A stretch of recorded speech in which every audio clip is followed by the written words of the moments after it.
Meanwhile, a lot of anticipation about the CDC advisory panel meeting tomorrow and Friday. Doctors are worried its recommendations could cause more confusion about vaccines. And members of that committee have been replaced by Secretary Kennedy, with many people who are described as vaccine skeptics. Health reporter Stephanie Stahl to explain what's at stake here, Steph. A lot is at stake here. You know, this advisory panel has a lot of influence, recommending who should get vaccinated and when, and who pays. Today, the fired former head of the CDC appeared on Capitol Hill, sounding the alarm.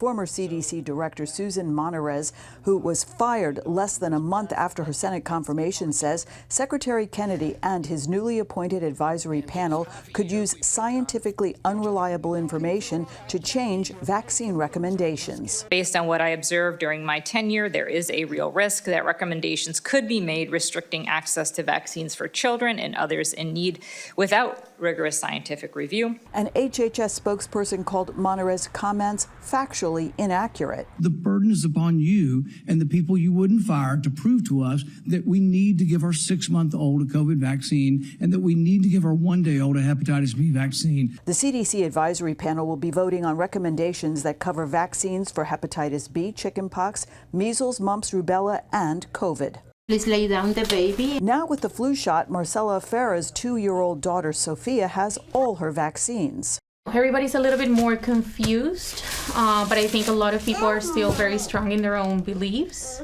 And at least from my bubble, the people are still getting vaccines. But Brandon Gonsalves is not vaccinating his newborn for hepatitis B, which the CDC currently recommends be done at birth. We're kind of in a space where we're just trying to take all the information in, and we haven't been one way or the other yet. Secretary Kennedy has raised doubts about vaccine safety and wants more testing. Doctors say that's led to a lot of confusion. A survey by Kaiser and the Washington Post says 1 in 6 parents are now rejecting vaccine recommendations, but the shots remain popular, with about 80% of patients saying they should be mandated in schools. Pediatrician David Butler believes some parents are choosing not to vaccinate because of mistrust and misinformation. They have their minds made up before they come in. It's difficult because me, myself, all of my colleagues, all we want to do is provide the best care we can for your child.